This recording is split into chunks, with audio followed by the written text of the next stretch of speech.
And so we are live on Facebook. Welcome, everybody, and thank you for joining us today as we talk about food, food as nutrition, food for health, food probably as poison, food probably as we talk about GMO, genetically modified, and we are concerned very much about that.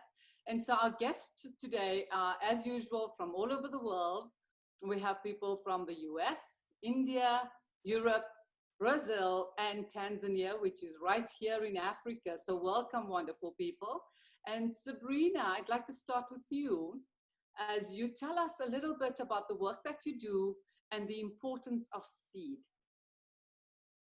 Oh, thank you so much, Firdaus. I'm Sabrina Masinjila. I work for the African Center for Biodiversity, which is a research and advocacy organization, and we advocate for food sovereignty and agroecology on the continent.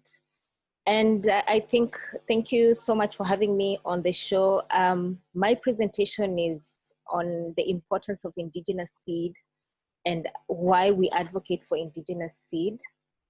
Um, so, for us, and I think generally for everyone, indigenous seed plays quite an integral role in our culture, in our tradition. Is actually our social fabric.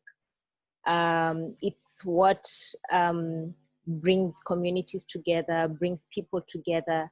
It brings people together in terms of celebration, in terms of rituals.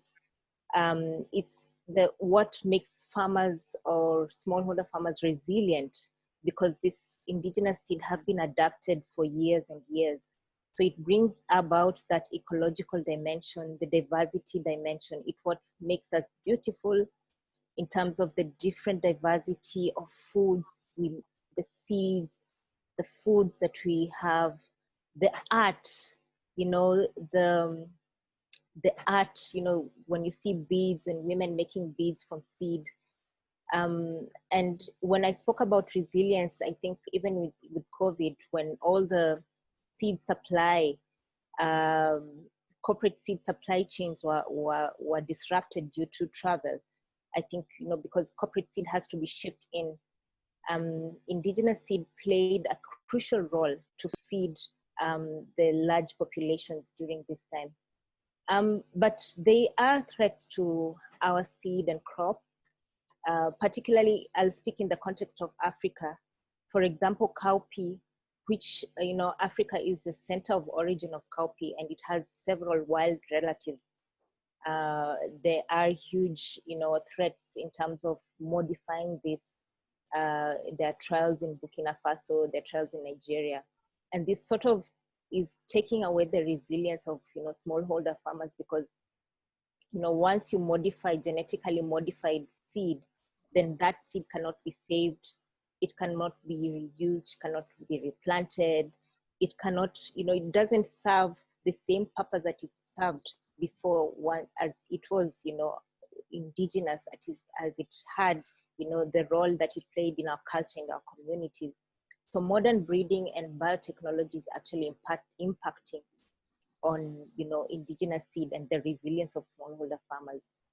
And it's not just cowpea. I've used cowpea as an example, but there is threat actually on the African orphan crops. They call them orphan crops because they have been left for years without being used because of modern breeding and the coming in of new seeds, modern seeds. Um, so this is actually impacting on not just cowpea, but also most African orphan crops such as cassava and sorghum. But what we advocate is that in terms of resilience for smallholder farmers, you actually need something that is pure. So farmers really, we need to go back to smallholder farmers. We need to put seed and food in the center. Like, farmers need to control food and seed. So we need to bring back that. And I think several organizations, including ACB, are doing that. We are advocating for the shift in the system, because the corporate has been controlling our food system. And now it's time for farmers to be in the forefront, to control our own seed and food system. So I'll end there. Thank you for those. Thank you. Thank you so much, Sabrina. We really wanted to give the context, I think, in terms of indigenous seed. Many of us, as many people will say, the only time you know your food is when it's a plate on your table and you don't know where it came from and you have absolutely no idea. So we did want to give that context. And I actually wanted to start, Justine, with the banana bread, because of COVID, as you know, everybody was baking and cooking and staying at home. And I know in South Africa and probably around the world, people were running out of bread, out of flour, out of yeast in particular. And so there were all these different pictures that people were posting about banana bread. And I couldn't quite understand why that became such a phenomena. So here we are with all of the banana bread, and we have a Bertolt Brecht poem, which I wanted Justine to just show us, which is Bread of the People. And if we can just see that slide, please, Justine. And so I think to contextualize, because people probably don't fully understand how much of this is quite political. When we said, you know, justice is the bread of the people. Sometimes it is plentiful. Sometimes it is scarce. Sometimes it tastes good. Sometimes it tastes bad. When the bread is scarce, there is hunger. When the bread is bad, there is discontent. Throw away the bad justice baked without love, kneaded without knowledge, justice without flavor, with a gray crust, the stale justice which comes too late. If the bread is good and plentiful, the rest of the meal can be excused. One cannot have plenty of everything all at once. Nourished by the bread of justice, the work can be achieved from which plenty comes. As daily bread is necessary, so is daily justice. It is even necessary several times a day, from morning till night at work, enjoying oneself. At work, which is enjoyment, in hard times and in happy times, the people requires the plentiful, wholesome, daily bread of justice. Since the bread of justice then is so important, who, friends, shall bake it? Who bakes the bread? Who bakes the other bread? Like the other bread, the bread of justice must be baked by the people. Plentiful, wholesome, daily. Thank you, Justine. And I think just in terms of the context, as we come to you, Sinye, I know that you've shifted from having been to chef school and probably been in this lovely environment. You now work in film as well. I'd like you to tell us a little bit about your story, because I kind of think that part of the idea of food has to do with justice. And as Sabrina said, if we don't have the indigenous seed, what are we doing to the farmers? How are the corporations taking over? So I really loved your post, with the book that you shared the other day on Facebook. Please tell us a little bit about your journey. Thank you, and thank you so much for inviting me to this diverse community. I really enjoy this talk about food. And as you said, it's been an interesting journey, because I was a chef 20 years ago, and then I decided to become an anthropologist, what I do now. And I'm right now a visiting professor at Yale, and my special focus is on migration and refugees. But throughout these 20 years, from merging from being a chef to being an anthropologist, I have always loved food. And the post that you saw that day was a day when I have received one of the most incredible cookbooks out there. So, and I should say I'm not in any way connected to the people who wrote this book, but I think it's what attracted me so much to this book, I think, is because it combined food and anthropology. So it kind of touched something in me, and I think the journey from being a chef to becoming an anthropologist also had a lot to do with justice, because at one point I became so tired of cooking for a lot of rich people in really expensive restaurants, and I became more concerned with all those who don't have money to eat. So hunger and people who suffer in the way that they cannot even have food on the table. And then on the other hand, we have all these people in fancy restaurants. So I started my journey from very expensive restaurants to doing fieldwork in refugee camps. And but this post that you saw, and I want to share that, I have the book right here, this Jerusalem. And one of the reasons why I think people should look more into it is that it's actually a cookbook, which is also an anthropological cookbook and a peace project. So it's written by an Israeli chef and a Palestinian chef, and they have tried in Jerusalem to combine and compile all the receipts in all the different migrant and religious and diverse communities across Palestine and Israel that lives in Jerusalem. So it's this peace project through food that connects Muslim, Christian, and Jewish communities.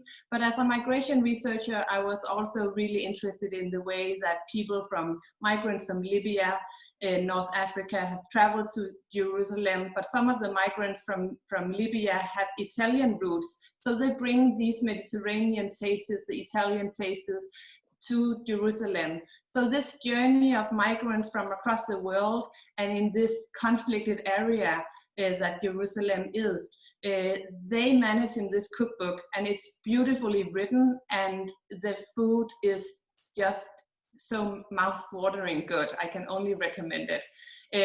But they have a lot of descriptions about how all these migrants, refugees, and religious communities come together across food, and with a lot of really incredible pictures. And I want to show just one of them, just to be a little bit more specific. But for instance, one of the really merging of all these different people is roasted cauliflower and hazelnut salad. And you would think that cauliflower is, in my own country, Denmark, it's quite a boring, not so much used. But here they managed to make something so boring as cauliflower, mixing it with cinnamon and all kind of other pomegranate seeds.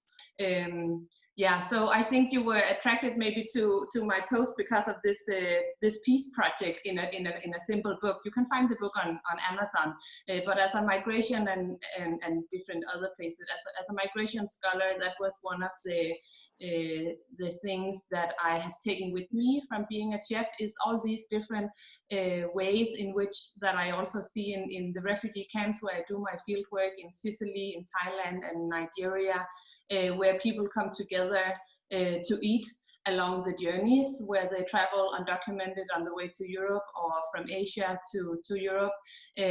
How food is a way that even despite very difficult circumstances and conflicts, food is something, it's so obvious that we all need. But again, this book, I think, brings together many of these ideas. So that was what I wanted to bring into the discussion, how food unites. Thank you, Sina. It's so very important. And now we're going to travel to India. We're coming to Donna. And Donna, I met you a while ago with your wonderful husband, Jitendra, as part of CIFEJ, which is the International Center of Films for Children and Young People. And it's good for me to be able to have this very different conversation with you, Donna. I was attracted really very much to what you were talking about, is what do we do with leftovers? Because, you know, in some cultures, people don't call them leftovers. You cook a lot of food and you try the food every day. In other cultures, they just throw it away because it's leftover. So I think what you're going to share with us is wonderful. So before we start, we are going to show a bit of your video. Thank you so much for sending it today. Thank you. We couldn't show all of it, but we're going to watch 2 minutes and then we're putting it onto Facebook, so it will be there for everybody to see. Let's see the video, please, Justine. Hello friends, this is Donna. Today I'm going to show you a very quick Indian fried rice recipe from the leftover rice from my fridge and very limited vegetables from my fridge again. So keep watching and enjoy this video.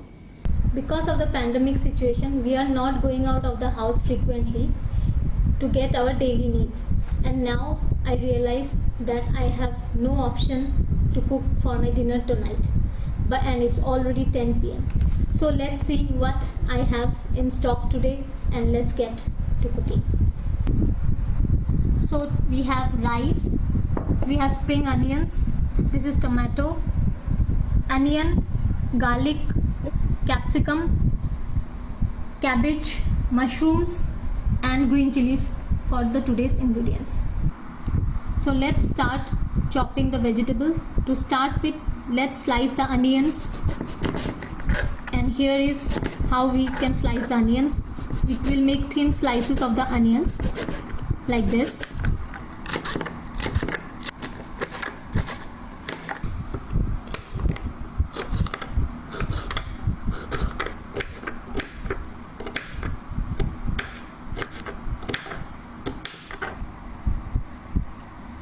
So luckily today I have mushrooms to add to this Indian fried rice, but it's just an option, so it's just up to you. If you have, you can use, or you can use any vegetables of your choice.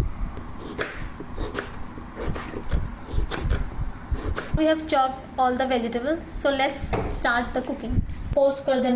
So let's heat the pan now. Heat the pan and put some oil.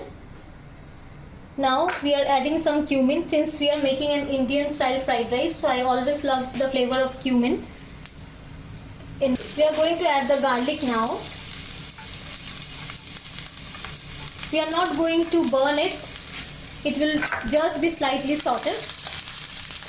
And we can add the onions now. And we'll give it a quick mix. We are not supposed to burn it, but we have to just saute it lightly for a minute or so.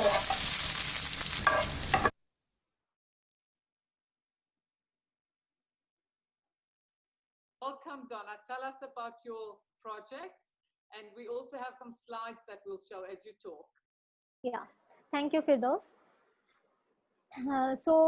Before I begin, a little bit about myself.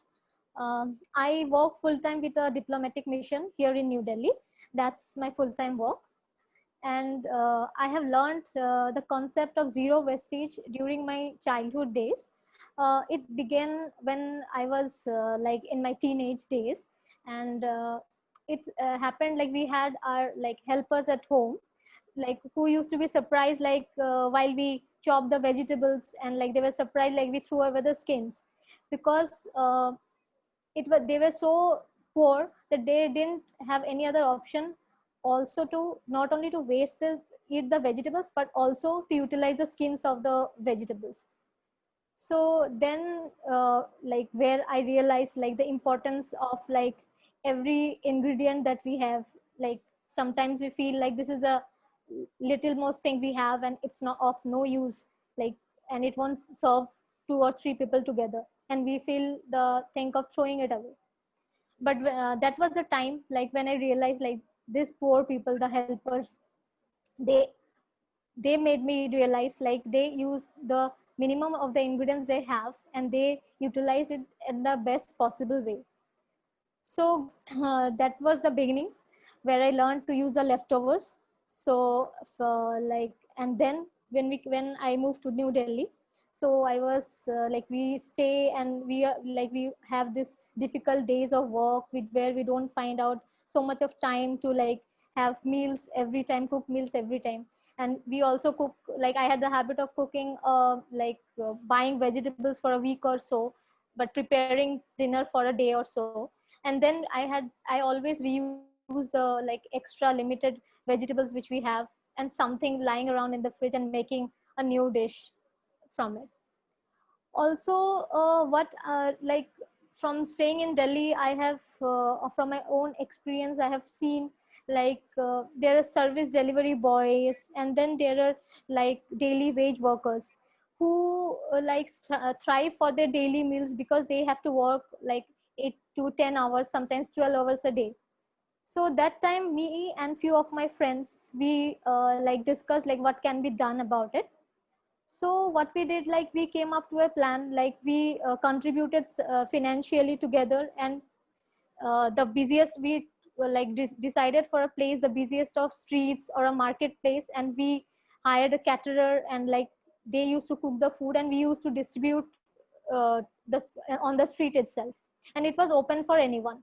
So we used to like, this was our way of like helping out and showing, supporting the like daily wage workers, or also the like social delivery boys, and who like don't have so much time of like, or don't want to invest so much on their daily day-to-day meals.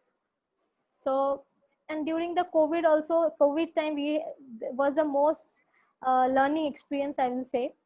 Of course, I was always aware of the zero wastage thing, and it was already always my priority, and I always used to keep it in a mind to be like mindful of all the things that I have in fridge to be utilized it in most efficient way.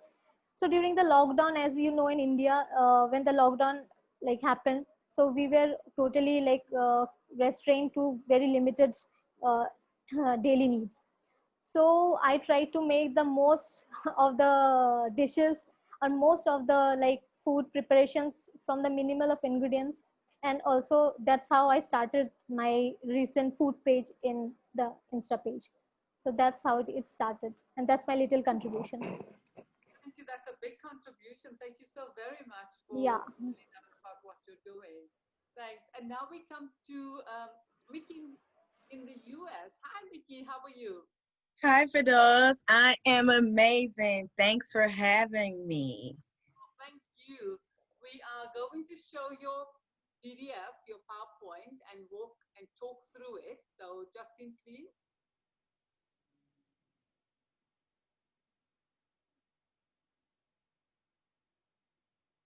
Okay, my name is Miss Mickey Smith, and I am the Vice President for Little Africa Food Collaborative.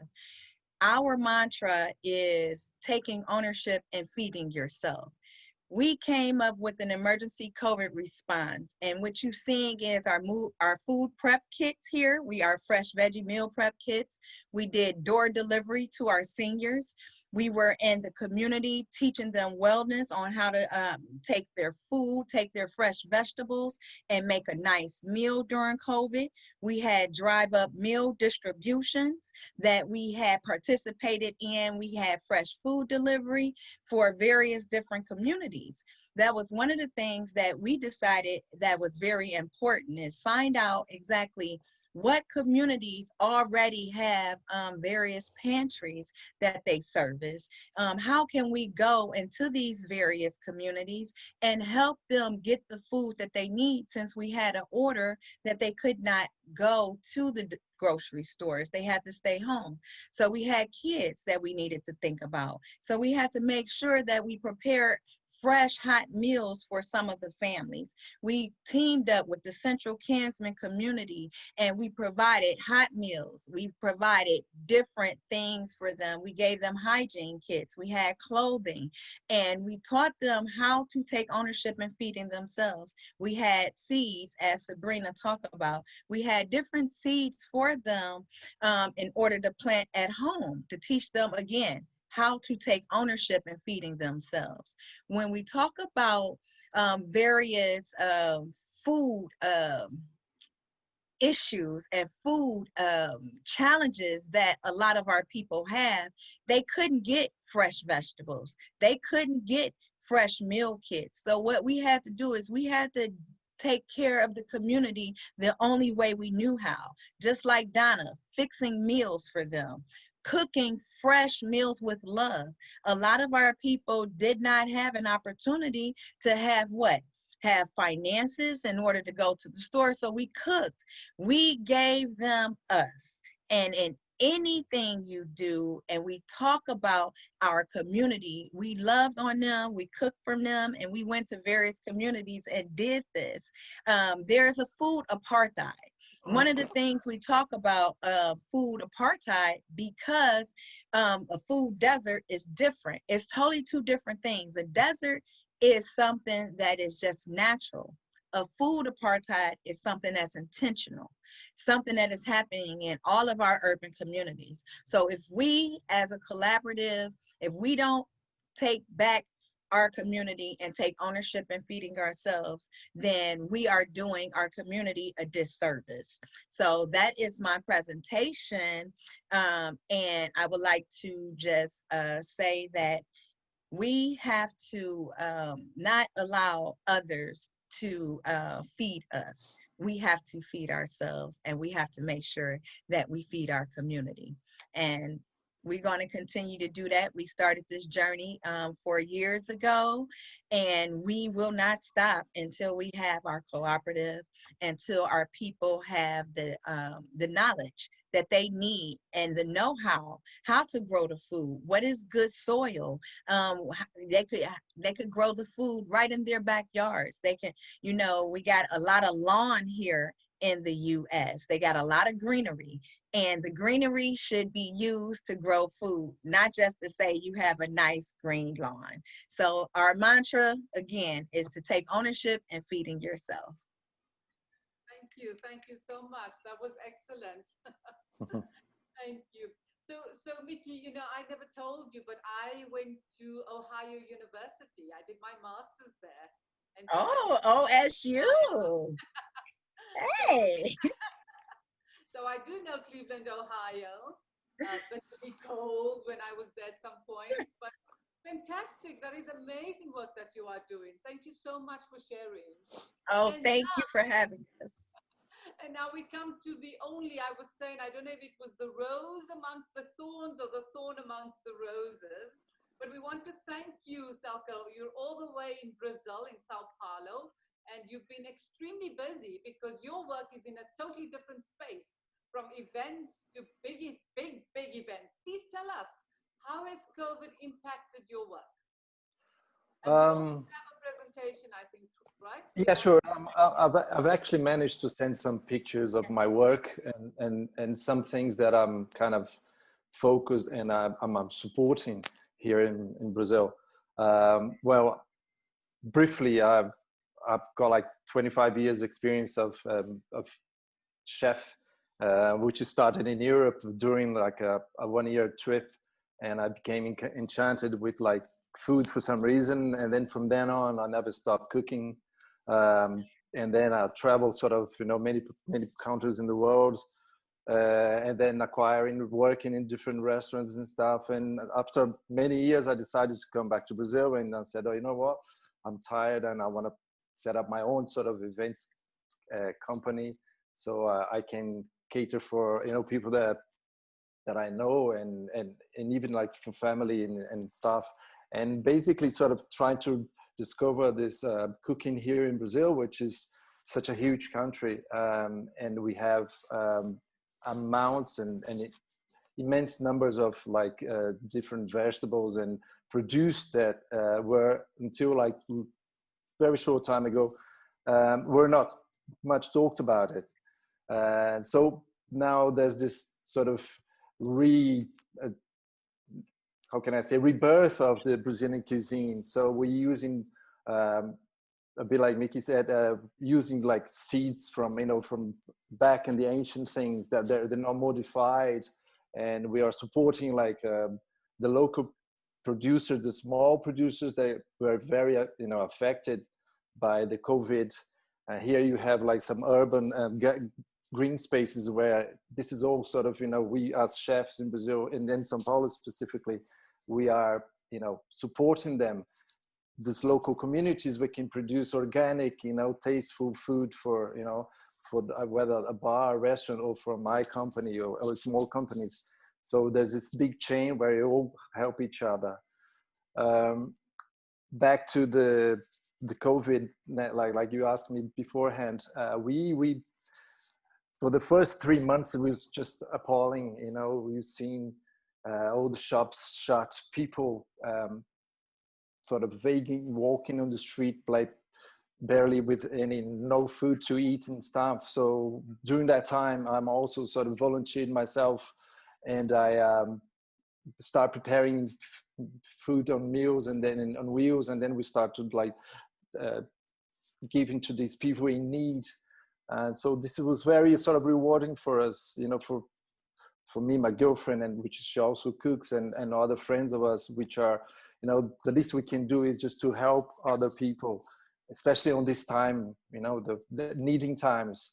And with that, you know, there's this new change, this new feeling here within us, you know. There's just a new laws being approved recently during this COVID time, where beforehand all this wastage from the restaurants and produce were not allowed. This is probably not in Brazil, but now many countries have these very strict food legislations.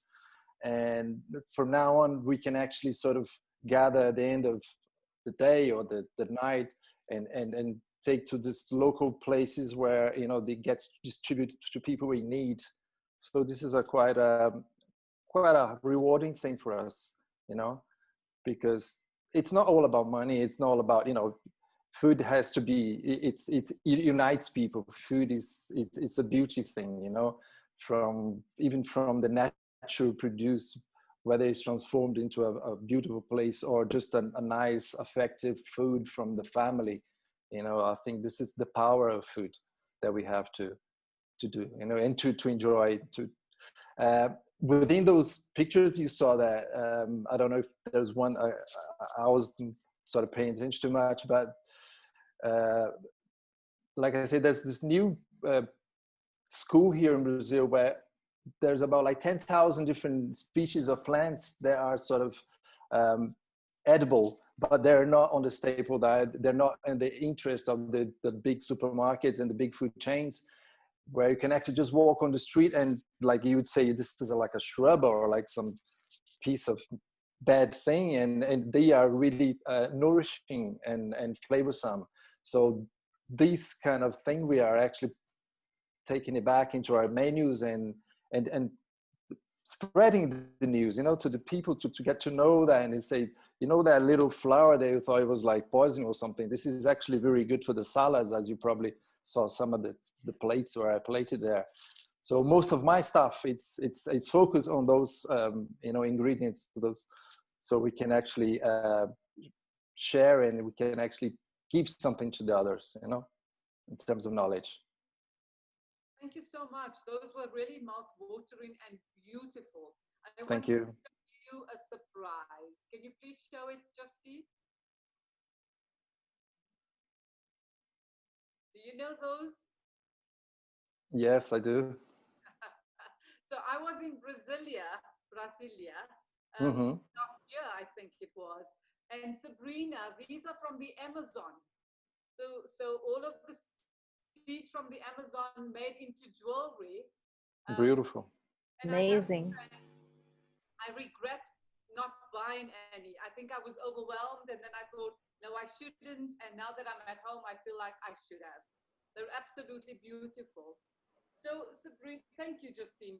So Sabrina, I want to come back to you, having seen, you know, all of the different presentations and the work that you obviously do. What would be your thoughts and comments? And I guess, how do we support each other to ensure that indeed we go back, as Selko is saying, to indigenous foods? You know, so the plants and the leaves that the corporates are telling us is bad for you, when indeed we could be eating it.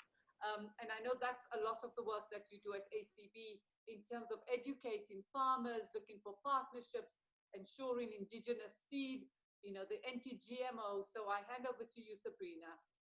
Share with us. Thank you so much, Firdaus. I think there were excellent presentations. I think, you know, just looking at how people have adapted, you know, even within this pandemic. And I would just like to say that, you know, the challenges that we have in terms of food, in terms of, you know, our, you know, contamination of indigenous seed, the loss of biodiversity, these are challenges that have happened even pre-pandemic. So, and, you know, as they say, COVID has come to reveal actually what was going wrong with our system, what was going wrong in our universe. And this is actually the time to rectify that. And it's you know, our movements have have done this for years. We've been calling for, dismantling of inequalities in our food system. The fact that someone won't have food even during lockdown is, it's appalling. So, it brings us back to, what we have been fighting for over the years, pre-pandemic and post-pandemic going forward. What are the things that we need to take into account? We need to continue fighting for, social justice, equities, equalities, bridging the gap between the poor and the rich, taking control, smallholder farmers taking control over the food, and seed system. So this is what we continue to advocate for, because, pre-pandemic, post-pandemic, things have to change. Yes. Sine, I want to come to you because you, as you said, spent time in the US at the beginning of the pandemic or during that period. And the US, as Mickey would show us, the apartheid of food, where that it's such a rich country and there's so much. And then that there are so many other people who have absolutely nothing. What was your experience when you were there?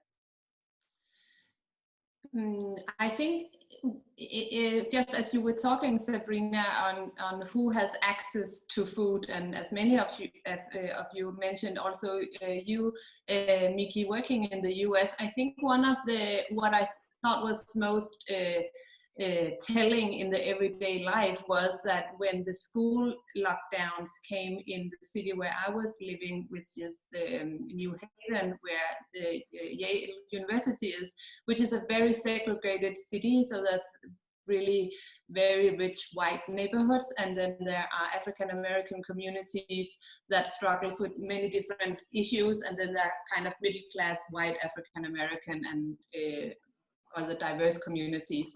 One of the most significant things was during the school lockdown, then suddenly the children didn't have breakfast in the morning, and they didn't have lunch. And that, I mean, even though I have lived for many years in the US, and I sometimes compare the welfare state, the Scandinavian welfare countries where I have grown up, to that was, I think, such a telling example of what happens, and the kind of mirror that the pandemic has revealed for us, because everyone knew before that there was inequality among neighborhoods, among schools in the US and elsewhere. But I think it was just so telling that if the school closes, these kids didn't get any food in the morning and for lunch, and so their parents had to go there and other people had to organize, and that's why it's so impressive, the work that several of you have done during the pandemic, that it's just so unequal divided who has access to food.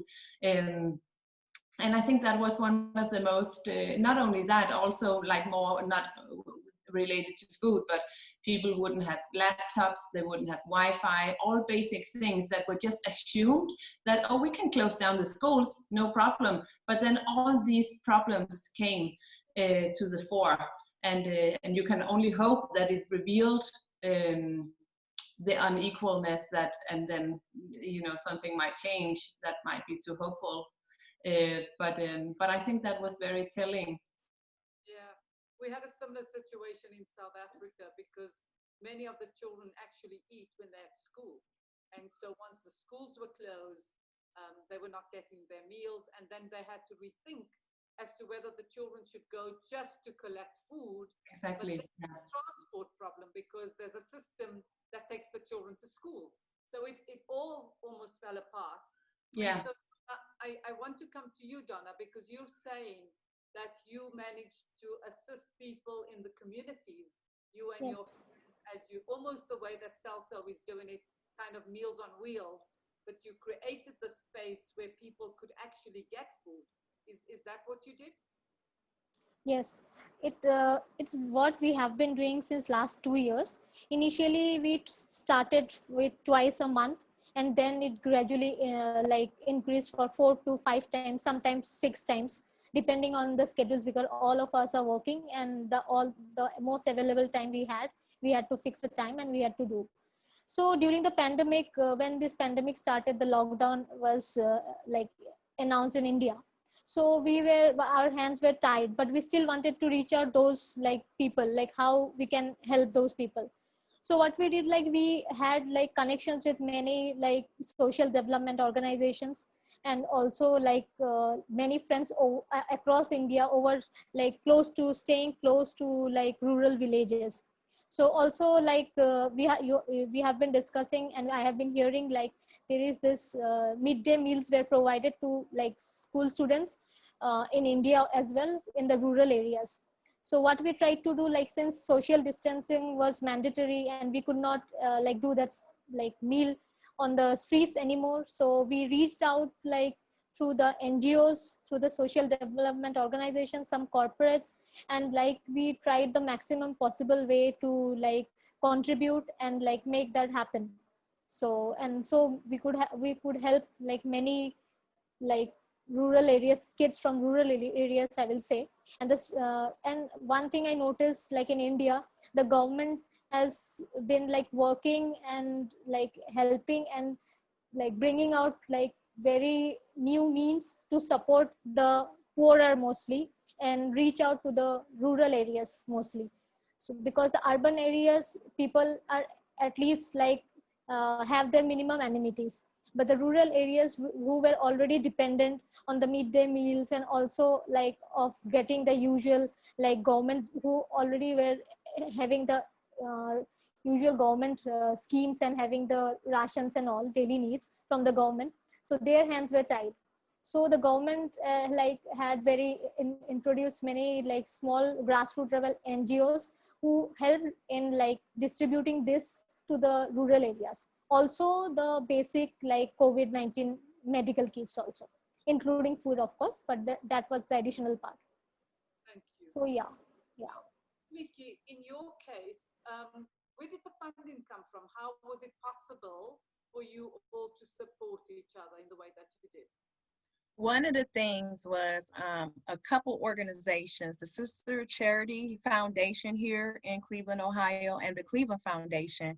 They were more than willing to help us with funding opportunities to help us service. And then we also received funding with the CDC, Union Miles Development Corporation. So that allowed us to service communities over here with the CDC, and then we were able to service other communities over here, just being a Little Africa Food Cooperative. So applying for the grants and doing the food distribution allowed us to service over 3,000 to 4,000 families within a 3-month span. Wow, that's amazing. So Celso, I think I just want all your food, firstly. I agree. I'd love to send to you guys. I need the recipes. I'm glad you didn't have it in front of you, because we'd be grabbing it out of the screen. Yeah, there will be a time when we'll be able to smell it. Soon will come that, I believe. Absolutely. And maybe taste virtually. Yeah, exactly. I'm really impressed by the work that you do, and I want you to explain to us. I know that you said, you'd come back to Brazil because you wanted to be back home and look at opportunity there. But then COVID struck, and I'm sure that affected and impacted you personally and your work and the events. So totally. Yeah, I mean, we have, like I said to you, I have to, in a way, sort of reinvent myself, whether,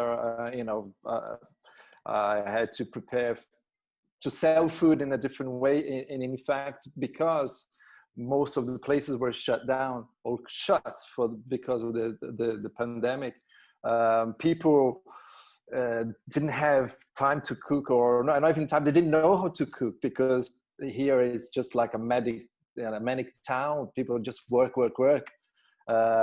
So a lot of people start making food and sell and delivering food for, so I created a weekly menus with kind of home food sort of thing that were more kind of very affordable, and then that way I could sort of keep on working for myself, and as an income as well, and also doing other things that I love, which is like meeting new people and which did happen a lot of times. But so basically, to tell you the truth, the only 2 weeks ago that I started having calls or emails and texts about like jobs and stuff. So slowly things are picking up, but because of the restrictions here, we are still like not opening until past 10 o'clock at night, the restaurants and stuff. So a lot of places are not kind of functioning as they were before. And also like the gathering of more than 4 or 5 people are not sort of allowed by the government. So whatever is happening, it's happening very small. Like I did like a lunch the other day for 3 people, which is something unimaginable. And I also had like, face mask, I had the face shield, gloves, temperature checking, you name it. And even yesterday, I was on a photo shooting for a company there. And also the procedures are so tight now. It's just amazing. Like all the meal they served for the workers during the shooting, it's all pre-packed, and they have screens between the tables where you can see. So it has affected, all sort of business here, so it's maybe this is like, I know eventually you're back to normal, but a lot of things will stay, I believe, for good, because there wasn't necessary, necessity for things that we used to do beforehand. So maybe, like they say, the new normal is going to be a better world, So hopefully this is what's going to happen. Sabrina, is the new normal going to be a better world? Wow, I can't say, but we have to hope that if things shift, then it would be a better place. But if things remain the same, then I think we won't have the new good normal that we want to, we envision. I want to ask you, because you're sitting in Tanzania, and I think Yeah. of all African countries, and maybe even countries globally. My friend Scholastica Kimario is a former UN person. She's been there for 3 decades, but she's Tanzanian, and she was on one of our shows on wellness. And she has really been talking about how well your president has done, and that you actually did not go into lockdown as a country. So No. would you share some of those? Were they positive things that happened? I would say, I think he took a risk, because I think one of the things that he said is that, with lockdowns, then you restrict people to, have access to food, you restrict people to economic, social economic daily activities. And I think this was one of his greatest fear, because once you do that, then a lot of people will go hungry, a lot of people will lose their livelihoods. And even though there were, those preventive measures, and wear a mask, wash your hands, I think people did try to, keep that distance for the first, I think, 1 or 2 months. And then, even public schools were closed, public gatherings were restricted. And I think we haven't really seen cases, like that much cases. The number of deaths, they say you can't hide COVID deaths. If there were deaths, then you would see them. I think I would say we are blessed just to live in such a time. I think I usually tell my colleagues that, we haven't really experienced the COVID-19 pandemic as other countries who have, in terms of lockdowns and all those restrictions. And we have been blessed because, people haven't gone hungry. People, I think, some livelihoods have been secured.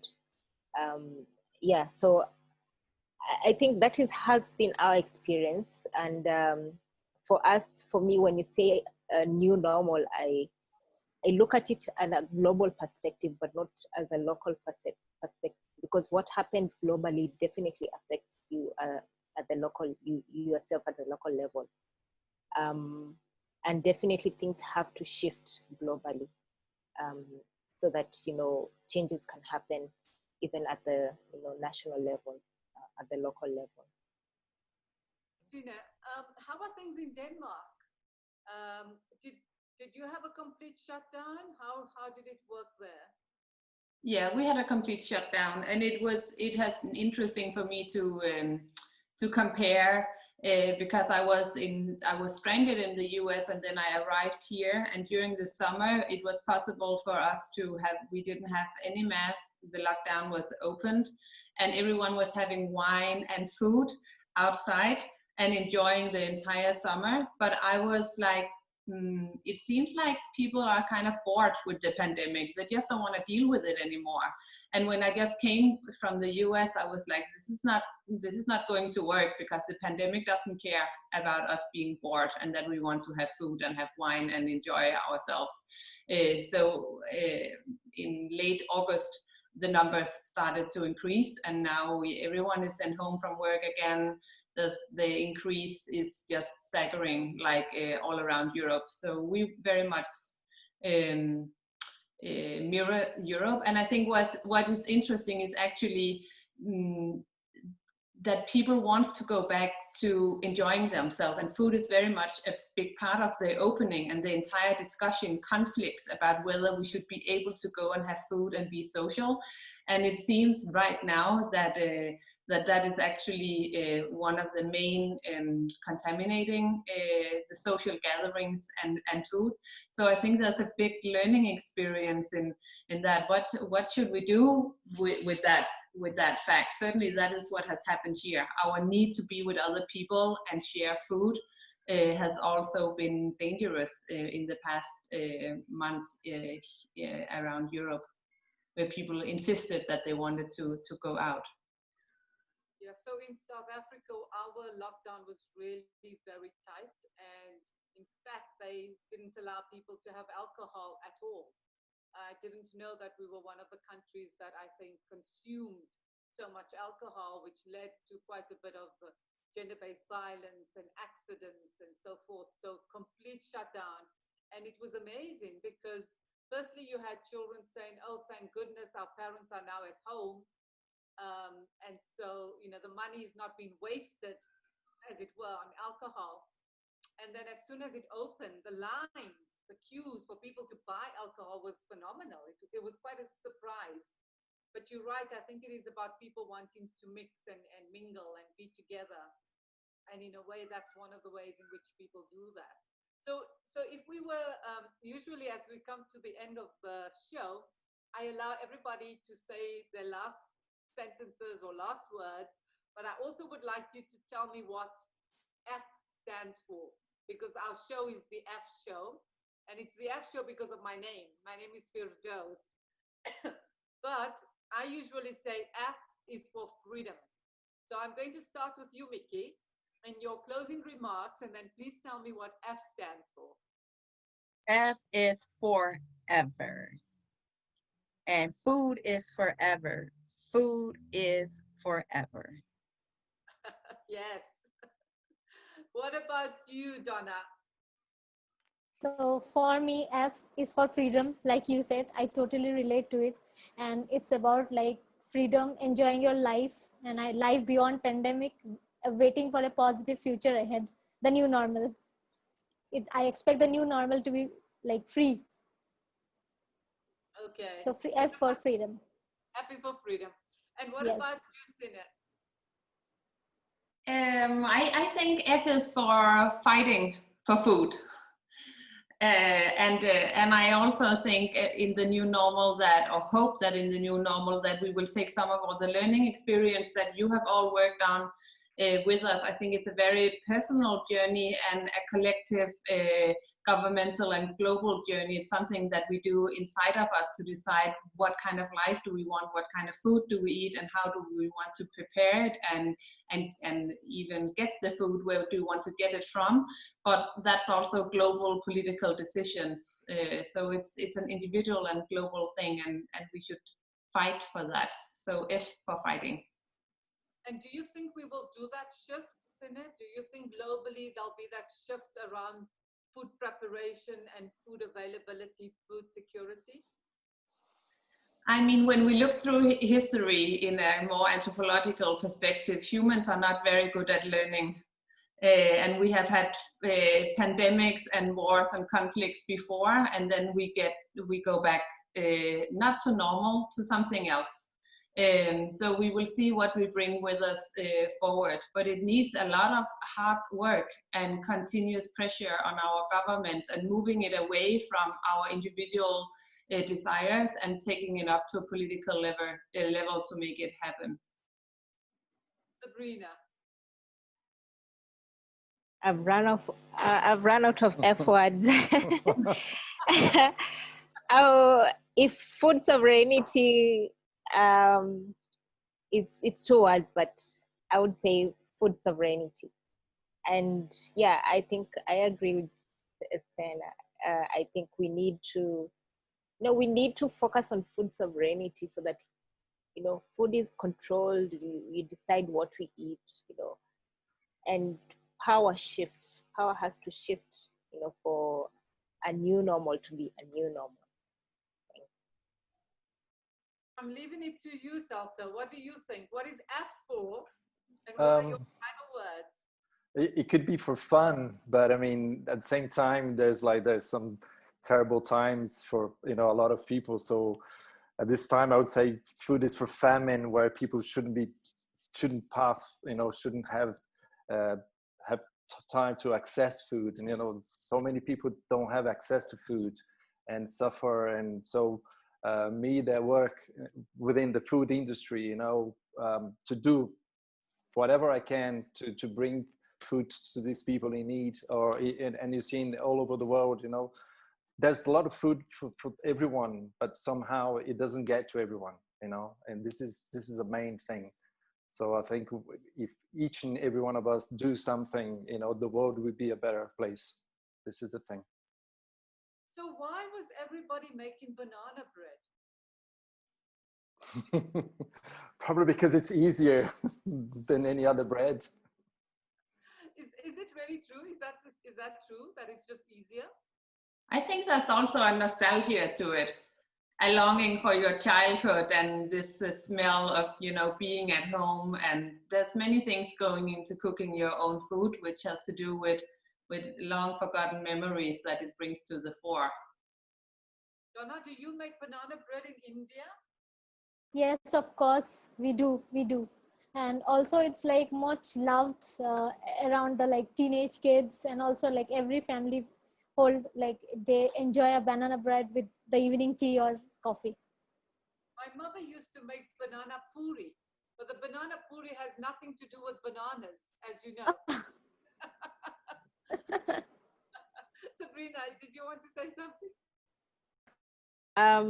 I would think probably the bananas are going to waste, because you can't make a very nice banana bread out of squishy bananas. So yeah.